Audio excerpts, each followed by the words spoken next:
Assalamualaikum warahmatullahi wabarakatuh. Waalaikumsalam warahmatullahi wabarakatuh. Ikhwatal iman, para pemirsa podcast Gisting Mengaji Masjid Al-Munawwarah Gisting. Alhamdulillah pada pagi hari ini podcast Gisting Mengaji Masjid Al-Munawwarah Gisting kembali hadir di hadapan pemirsa sekalian. Dan pada kesempatan kali ini kami kedatangan tamu yang sangat spesial, yaitu dari MCI Mu'alaf Center Indonesia, dan pimpinannya langsung yang hadir dan teman-teman di pusat ini yang hadir. Dulu kita kehadiran Coach Stephen yang kita ngobrol banyak dengan Coach Stephen.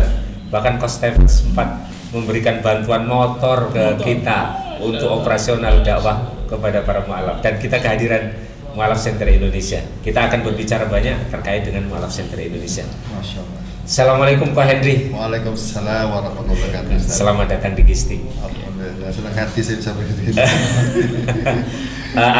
Romadi, alhamdulillah. Padi kalau Pak Di. Romadi. Pak Di Romadi. Ya, alhamdulillah. Mohon diceritakan terkait dengan profil Koh Henry. Profil pribadi saya. Profil Koh Henry, monggo silakan Koh Henry. Bismillah, assalamualaikum warahmatullahi wabarakatuh. Waalaikumsalam warahmatullahi wabarakatuh. Dia perkenalkan, saya nama saya Henry. Saya itu mu'alaf sejak tahun 2013 bulan Agustus. 2013 bulan Agustus. Iya, 10 tahun masanya saya masuk ijazah dalam Islam. Jadi bukan lagi mu'alaf ya Ustaz. Jadi saya background saya sebelumnya adalah saya yang Nasrani dari Katolik. Dari Katolik. Ya.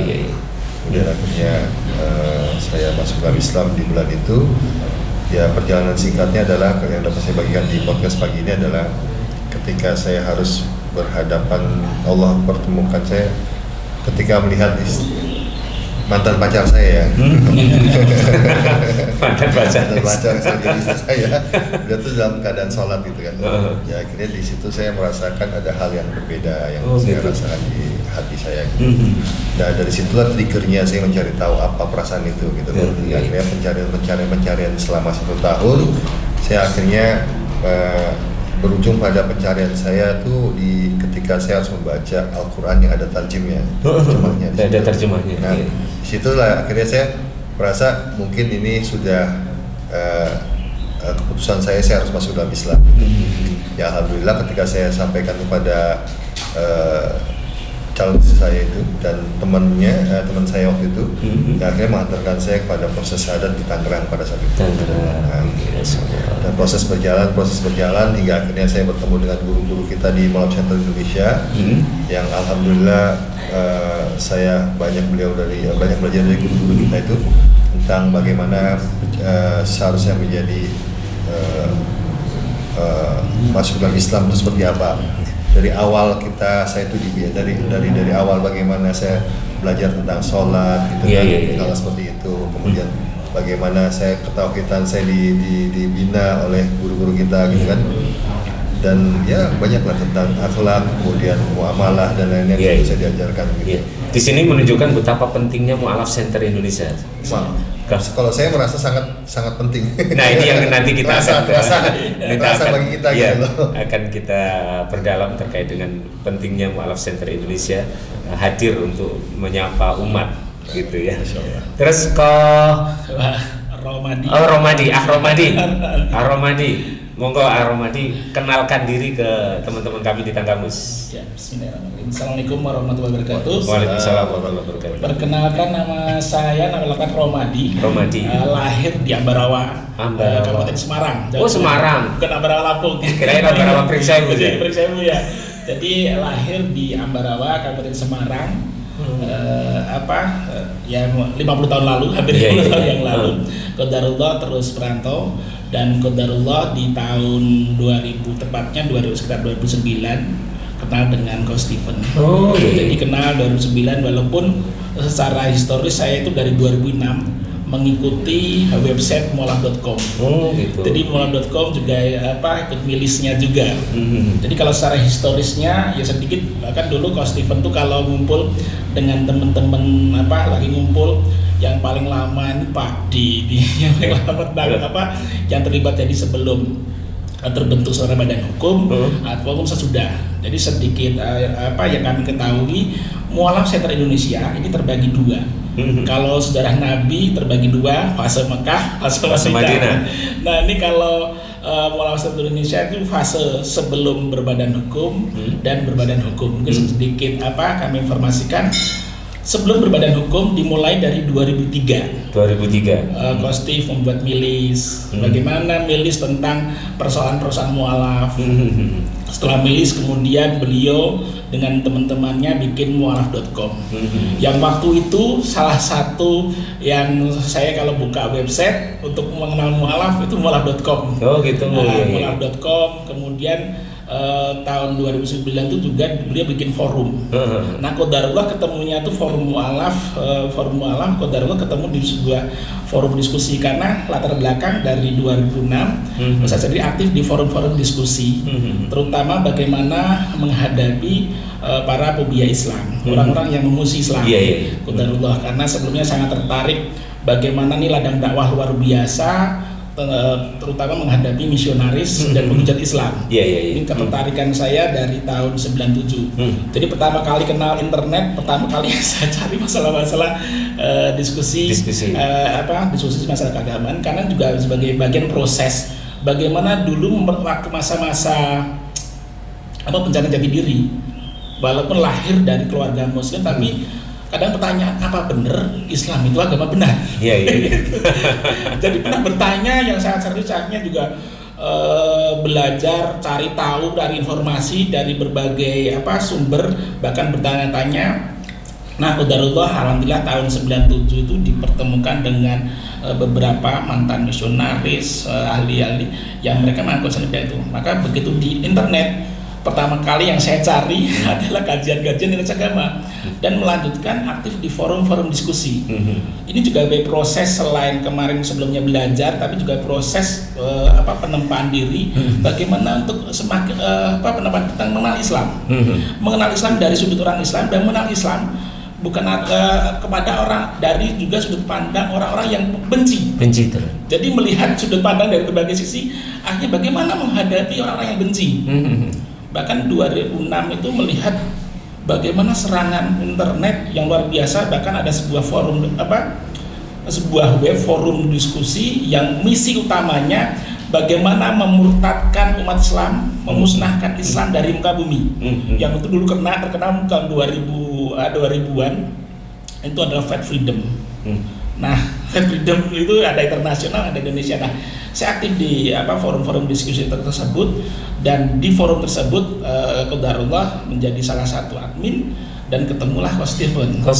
Yang 2009 beliau testimoninya dimuat di Republika. Dan testimoni itu banyak dibahas di forum-forum diskusi. Forum-forum diskusi antar umat beragama gitu kan. Qadarullah karena saya sendiri salah satu jadi admin, ya kita kenalan secara personal. Personal dua arah. Dari 2009 tersebut kemudian mulai muncul media sosial yang cukup banyak diminati, yaitu Facebook. Awalnya kami di forum-forum diskusi web, kemudian masuk di Facebook. Qadarullah, Kostium tahu saya masuk di Facebook, langsung diminta bantu untuk jadi admin grup Mualaf Indonesia. Gitu. Jadi awal-awal kalau sebelum berbadan hukum tidak bisa dipungkiri bahwa sebelumnya mereka yang aktif di ini adalah pegiat dakwah di media online, di dunia maya, istilahnya dunia maya. Jadi kami interaksi lebih banyak walaupun jaraknya berjauhan dari berbagai macam kalangan, kita aktif di forum-forum diskusi. Dari 2009 kemudian secara erat kita karena sama-sama admin, koordinasi bagaimana aduan atau berbagai macam member Mualaf Indonesia. Jadi waktu itu nama WA Facebooknya grup Facebooknya Mualaf Indonesia. Nah itu tumbuh dinamis, bahkan dulu juga anggotanya puluhan ribu. Dengan puluhan ribu maka admin sering koordinasi. Sering waktu tahun 2012 mengadakan kopdar. Jadi ketemuan kopdar, dan dari kopdar itu 2012 masih ingat betul di tempatnya rumah Bunda Sri, kopdar yang diinisiasi oleh Bunda Isha. Jadi yang menginisiasi itu Bunda Isha. Jadi Bunda Isha itu dulu beliau aktif di perminyakan, dan ketemu yang diajak, yang dilibatkan dalam mualaf Indonesia waktu itu adalah Bunda Sri dan juga Pak Edu. Yang ini dilibatkan interaksi. Kemudian di pertemuan pertama tersebut dari berbagai aktivis online dunia maya dari berbagai daerah, dari Jawa Timur, dari Jawa Tengah, Jakarta bertemu, akhirnya muncul kesamaan kayaknya perlu berbadan hukum gitu. Agar kita geraknya lebih leluasa, lebih benar-benar secara langkahnya benar-benar secara legal. Itulah 2012 mulailah pembicaraan tentang perlunya badan hukum. Proses yang nggak sebentar, karena ini kan bagaimana menyamakan pemahaman. Ini kepala orang yang dengan latar belakang yang berbeda-beda. Proses cukup tidak sebentar, 2 tahun. Dan dinamikanya juga luar biasa. Dinamikanya akhirnya qadarullah termasuk dengan dinamika, saya masih ingat betul tanggal 4 Januari 2014 konsultasi, ada salah satu notaris di Indramayu, dan beliau juga minat dalam bidang kajian perbandingan agama juga, menawari untuk siap membantu untuk legalitasnya. Akhirnya tanggal 4 Januari 2014 konsultasi ke notaris Pak Ujang Mansur, kita konsultasi, dan waktu itu berlima. Jadi berlima, Ko Steven dengan istrinya, Teh Dina, kemudian Bunda Isha, Bunda Sri, dan saya. Jadi hanya berlima.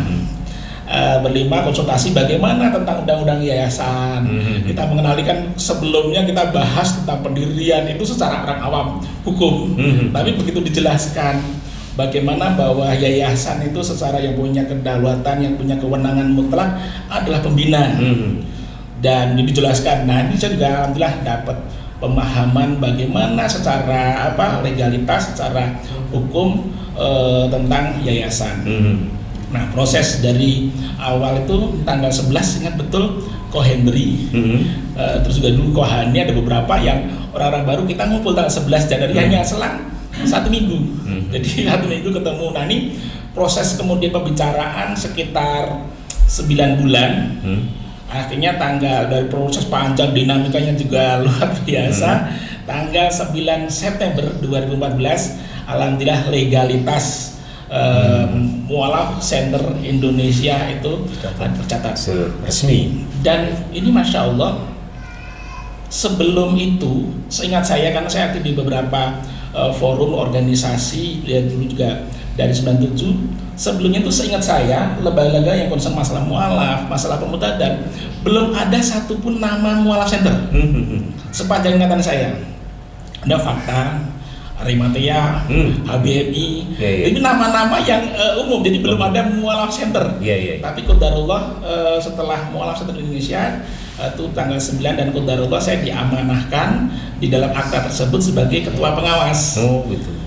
Pilihannya karena jaga saya sendiri soalnya punya gerbong aktivitas di bidang kemajidan. Jadi concern di bidang kemajidan, termasuk juga dulu concern bagaimana menghadapi orang-orang kelebihan Islam. Itu jadi seiring waktu saya yang kira nggak begitu jauh, jadi diamanahin Ko Steven, Padi pokoknya nanti September ke Indramayu. Udah pokoknya saya booking, harus jadi saya booking. Akhirnya itu diamanai sebagai ketua pengawas. Seiring waktu, proses berjalan, dan ini alhamdulillah yang seperti kita ketahui bersama yang luar biasa sekarang, hampir semua orang tahu mualaf center tumbuh subur. Ini tumbuh subur mualaf center yang masih berada bersama-sama secara organisasi ataupun yang secara mandiri. Secara mandiri. Qadarullah yang kemarin begitu proses panjang, dan sebentar saya juga 2019 kan masa yayasan itu kan 5 tahun. 5 tahun ya. Ada pembaruan ya. Pembaruan akta itu ada rapat pembina.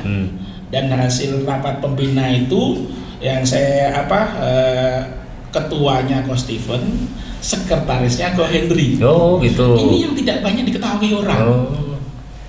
Jadi secara tahun 2011 rapat pembina, dan waktu itu rapat pembina hanya qadarullah Bunda Isya meninggal tapi masih berempat. Jadi ada Ustadz Ali Hasan Bawazir, Ustadz Syarif Baraja, ada Bunda Sri, ada Pak Edu. Jadi rapat pembina 4 orang yang udah membuat rapat yang hasilnya ketua Ko Steven, sekretarisnya Ko Henry dengan komposisi. Tapi qadarullah mungkin ya ini Allah punya tidak dilanjutkan untuk diperbarui di di Menkumham. Qadarullah, jadi sering waktu yang kita semua sebagai orang-orang yang pernah dekat dengan Ko Steven, dengan beliau, dengan secara ini bagaimana meletakkan awal Mualaf Center begitu luar biasa. Bagaimana orang yang senang merangkul, bagaimana beliau begitu piawai kalau udah ngomong gitu, bagaimana beliau ya. Jadi dengan segalanya ini perjuangan beliau meletakkan dasar awal perbaikan. Qadarullah 2 tanggal 14 Oktober yang kita semua terkejut semua ini, beliau dalam usia yang masih sangat muda, Allah panggil. Allah panggil, mau untuk dipanggil oleh Allah. Nah ini PR. Ini bagaimana kelanjutan kita yang dulu orang yang bersama-sama keluarga. Nah alhamdulillah pembina ini sering Pak De sering komunikasi. Jadi kami sering komunikasi di luar itu, Pak De ayo bareng bagaimana ini Mualaf Center Indonesia. Nah salah satu pesan beliau Pak De ini bagaimana semangat perbaikan. Mualaf Center Indonesia yang kemarin udah baik harus lebih baik lagi. Yang baik kita lanjutkan, yang mungkin kurang ideal atau kurang bagus kita perbaiki. Ini kita sering komunikasi, termasuk juga berbagai upaya ikhtiar bagaimana dan juga komunikasi Ustaz. Pokoknya semoga keluarga besar dengan pasti namanya keluarga kan yang pasti ada dinamikanya. Dengan kita semua coba usahakan merangkul, menjaga kebersamaan. Kebersamaan Mualaf Center Indonesia ini ya, Masya Allah. Ustadz Ali juga udah berusaha dengan segalanya, dan qadarullah malah sebelumnya saya nggak pernah menyangka yang akhirnya jadi diminta untuk jadi sekjen. Jadi proses panjang yang diamanai untuk mendampingi Ko Henry, dan qadarullah yang di luar bayangan, karena saya sendiri kemarin udah mendapatkan bidang khusus yang saya ini adalah masjid. Jadi karena penyaluran masjid dan foto masjid, lagi masjid qadarullahnya itu di saat saya memberikan bagaimana pada saatnya berlabuh berkhidmat di masjid. Itu qadarullahnya pada payangannya antara Ambarawa Jakarta nimbang-nimbang, qadarullah main ke Ko Henry. Itu qadarullah sebelum itu begitu niatnya silaturahmi sama Ko Henry langsung tawarin, Pak De udah ini aja ngurus masjid ini kira-kira apa. Jadi ini juga secara historis yang akhirnya saya sendiri terlibat lebih jauh lagi.